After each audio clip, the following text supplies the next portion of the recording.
In Crimefigter's opinion, the Rowlett Police Department's notion that Darlie committed the crime is ridiculous. She didn't cut her own throat, he says. If you believe that, I'm 19 feet tall. She was done for the money.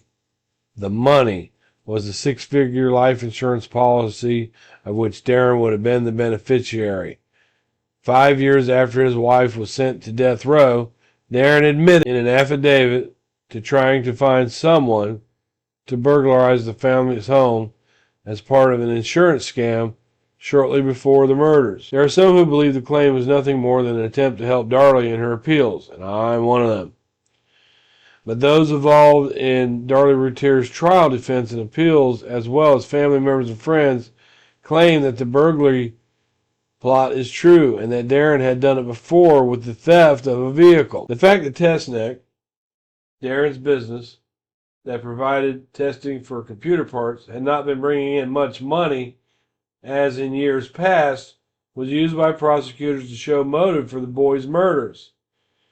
Darren and Darlie claimed that their financial situation was not as serious as prosecutors made it out to be. $200,000 in debt. Crimefigter says he has always suspected the perpetrator was Darren and that he killed the boys because they woke up when their mother was attacked.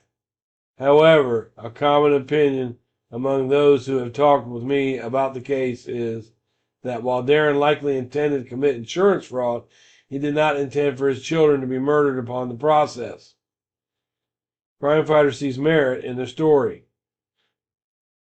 Some theorize that whoever broke into the house that night believed the family had been already left for Pennsylvania. Neither Darlie's Pathfinder nor Darren's Jaguar were parked in the driveway. The Pathfinder was parked in front of the house. He writes, neither Darlie's Pathfinder nor Darren's Jaguar were parked in the driveway that night. The driveway's around back. The Pathfinder was parked in front of the house. Now, if they were watching the house, let me correct myself here. If they were watching the house like people say, cars kept driving by, they're watching the house looking for a perfect opportunity. They would have seen that Darren took Dana home and left and was gone for about 45 minutes. That would have been a perfect opportunity for a perpetrator to strike. But the troublesome 10-year-old Jaguar, it was 86 Jag coupe, which Darren had managed several times to repair on his own, had broken down, and he had left it in a customer's parking lot. The car, the cut garage window screen was in the back of the house near the empty driveway. Well, they would have known, like I said, if they were stalking, they would have known that Pathfinder was there. Crimefigter has a hypothesis to explain that Darlie's lazy, hazy memory, how she could have slept through the attacks on her own children, and why a sock from the Routier house was found several houses down the alley, with traces of both the boys' blood. He did not think of the possible explanation until it was too late. The trial was over, and Darlie was on death row. The investigator believes the attacker rendered Darlie unconscious by using either xylene, an organic colorless solvents that leave no residue. Now, if you look up xylene, if you get it on your skin, it leaves marks, and it stinks. Darlie would have instinctively began fighting. If a cloth or sock had been placed over her mouth, it would explain the black bruises that would later appear on her arms. Why her memories of the struggle are sketchy, and why she complained at Baylor Hospital of painful sores inside of her mouth. She complained to her family, apparently, because the doctors didn't notice it. Family and friends who visited Routier in the ICO claim that she did, indeed, have sores in her mouth. And he clarifies it here. She interviews as if she were waking up from anesthetic. It's hazy. It's always been the same thing. She wakes up in a cloud. She's awakened by Damon, and nothing makes sense to her.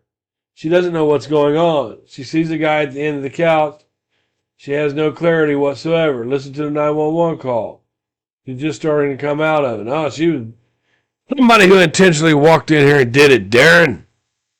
There's nothing touched. She was aware that nothing was touched. Harold admits, however, that he is puzzled about Darlie's statement to the 911 operator about having touched the bloody knife. Of course you got to be. When the dispatcher tells Darlie not to touch it, she says she already picked it up. We could have gotten the prints, maybe, she says.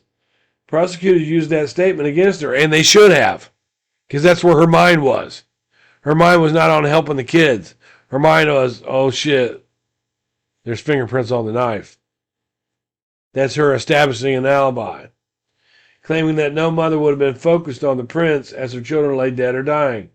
I can't explain it, Harold says, of the statement. Darlie would later tell me the urge to pick up the knife was instinctive, particularly since she was confused and unsure of what was happening.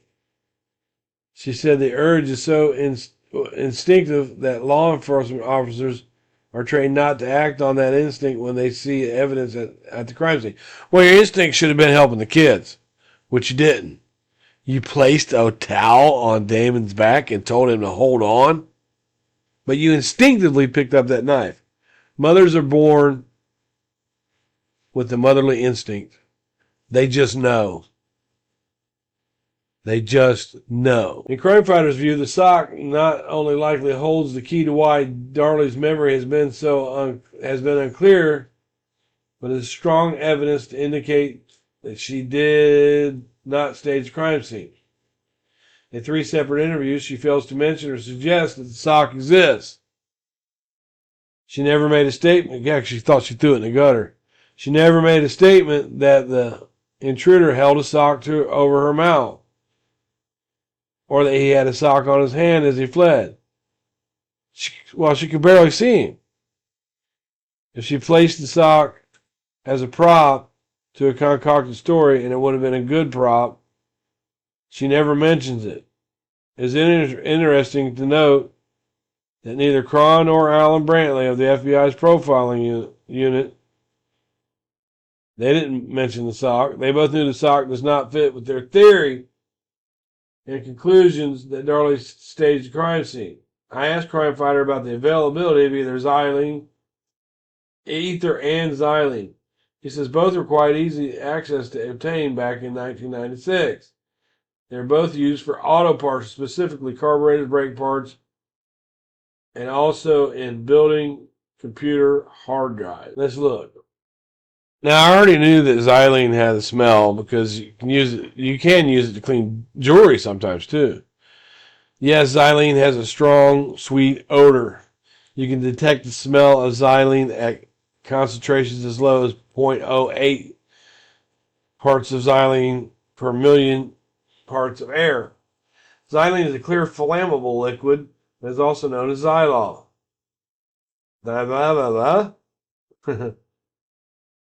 Dimethylbenzene or mixed xylenes. It is used in many industries, including petroleum and wood processing, as a solvent in paints, inks, and adhesive and pesticide. So it has a very strong smell. So if that sock was dipped in it, you would still smell it. Now, let's look for this. Now, Darlie had no marks on the outside of her mouth, right? People want you to believe that she had cuts and scrapes on the inside of her mouth because that sock went in her mouth. Take a clean sock and try and shove it in your mouth. Parts of it are going to hang out around your lips. Darlie had no burns there. The cuts and again, the cuts and rawness on the inside of her mouth, if a chemical was used to put them there, they would also be on the outside of her mouth. Supporters don't want you to think clearly. They don't. Chemical burns. Prolonged contact with liquid xylene can cause chemical burns that should be treated like thermal burns. Trapped in clothing.